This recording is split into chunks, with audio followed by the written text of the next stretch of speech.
Podcast Network Asia.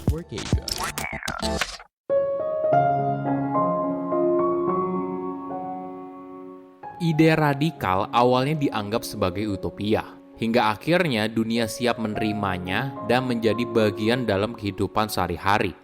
Halo semuanya, nama saya Michael. Selamat datang di podcast saya, Sikutu Buku. Kali ini saya akan bahas buku Utopia for Realists karya Roger Bregman. Sebelum kita mulai, buat kalian yang mau support podcast ini agar terus berkarya, caranya gampang banget. Kalian cukup klik follow. Dukungan kalian membantu banget supaya kita bisa rutin posting dan bersama-sama belajar di podcast ini.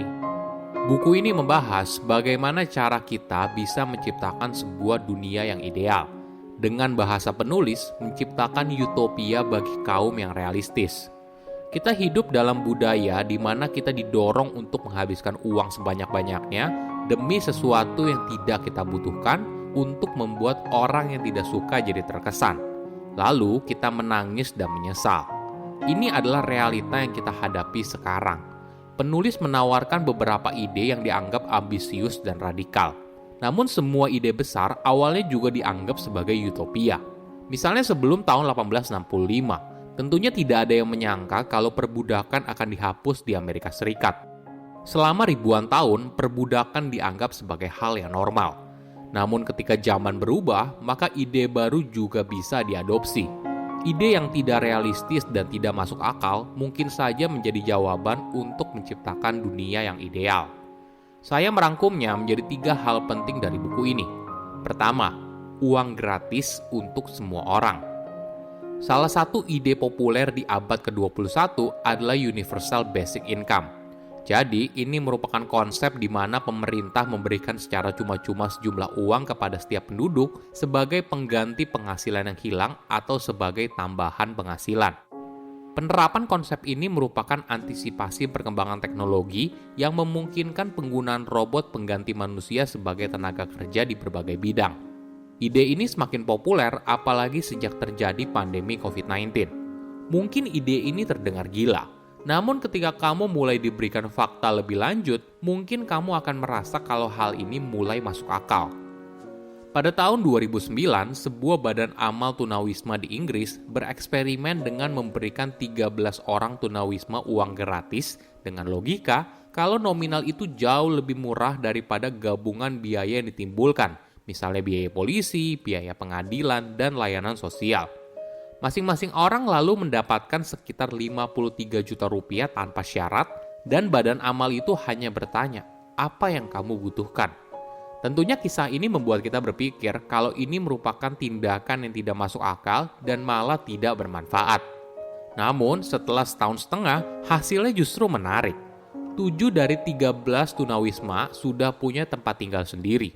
2 di antara mereka sudah pindah ke apartemen dan telah berada pada jalan yang benar untuk menjadi pribadi yang lebih baik. Menariknya lagi, biaya yang dikeluarkan jauh lebih murah daripada budget yang harus dikeluarkan untuk menangani tunawisma sebesar 5,4 miliar rupiah. Apa moral dari cerita ini? Pertama, manusia itu tidak bodoh. Tentu saja ketika berada dalam kemiskinan, seseorang kadang membuat keputusan yang salah. Namun bukti ini menunjukkan kalau perilaku seseorang bisa berubah ketika kebutuhan dasar mereka terpenuhi. Jadi, jika kamu ingin seseorang bertumbuh, maka kamu perlu memberikan mereka kemandirian dan martabat, sehingga mereka bisa memenuhi kebutuhan dasarnya. Kedua, lakukan tanpa pamrih. Tanpa disangka, sesuatu yang kita anggap sebagai uang gratis lebih efisien daripada alternatif yang lain. Ada contoh pendapatan dasar universal yang sukses dalam skala kecil, seperti saat Dauphin, sebuah kota kecil dekat Winnipeg di Kanada, menjamin setiap 13.000 penduduknya pendapatan dasar sebesar 266 juta rupiah. Percobaan tersebut berlangsung 4 tahun. Hasilnya, pernikahan ditunda, tingkat kelahiran menurun, pencapaian pendidikan meningkat secara substansial, sementara rawat inap menurun sekitar 9%. Angka ini cukup baik bila dibandingkan dengan negara maju lainnya, di mana pengeluaran perawatan kesehatan bisa mencapai 17% dari pendapatan domestik bruto.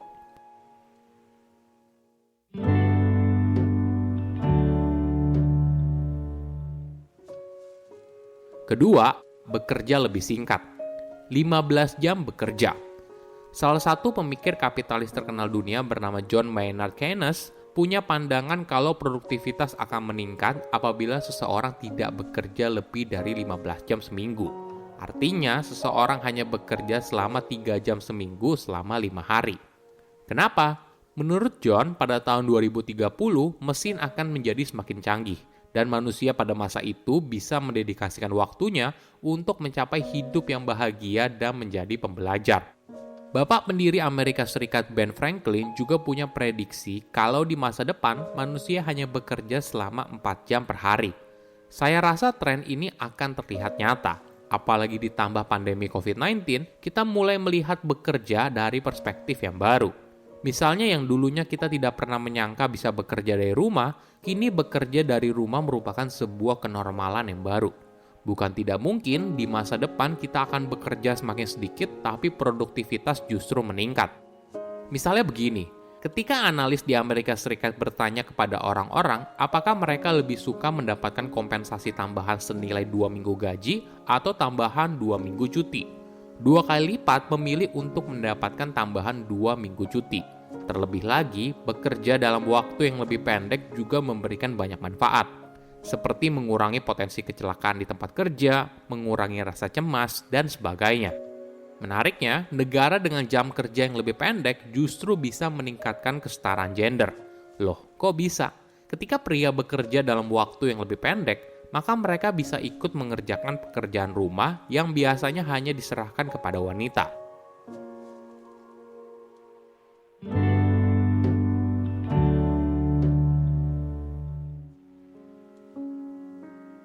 Ketiga, membuka batas antar negara. Ide paling utopia dari penulis adalah pembukaan perbatasan negara. Idenya agar tidak ada lagi batas antar negara. Tentunya hal ini sulit dicerna oleh banyak orang. Apalagi sejak kejatuhan ekonomi di Amerika Serikat pada tahun 2008, adanya ketidakcocokan antara warga Amerika dan imigran pendatang. Warga Amerika menuduh kalau imigran membuat mereka kesulitan mendapatkan pekerjaan. Sebelum Perang Dunia Pertama, perbatasan antar negara kebanyakan hanya seperti sebuah garis di atas peta.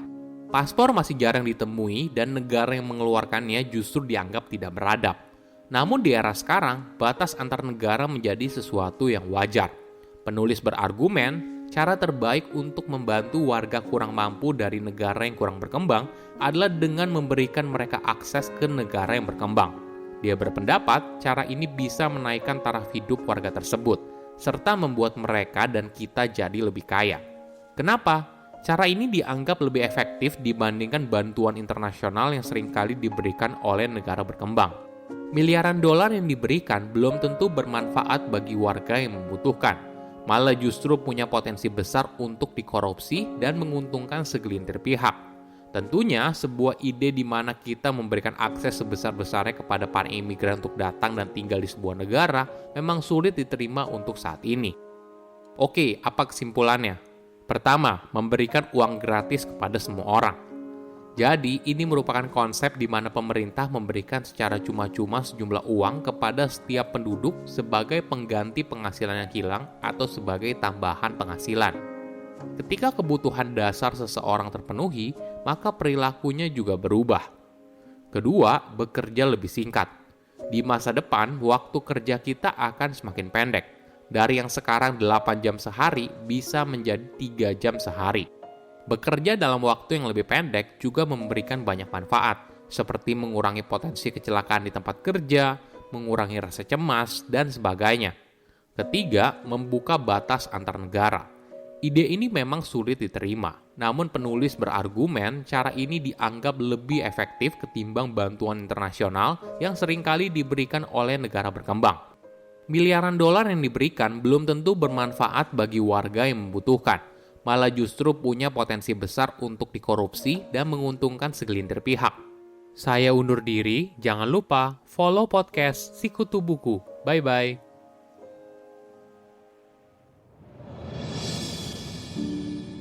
Hai, gimana episode tadi? Semoga bisa menghibur kamu ya. Kalau kamu masih mau dengerin sesuatu yang singkat tentang rahasia hati, perasaan, hingga berbagai pengalaman yang aku atau kamu juga mungkin pernah mengalaminya. Kamu bisa dengerin podcastku, NKCTRI, bersama aku Yoga. Sampai ketemu di NKCTRI ya.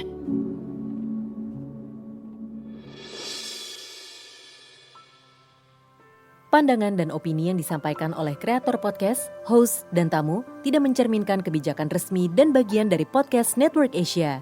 Setiap konten yang disampaikan mereka di dalam podcast adalah opini mereka sendiri dan tidak bermaksud untuk merugikan agama, grup etnik, perkumpulan, organisasi, perusahaan, perorangan, atau siapapun dan apapun.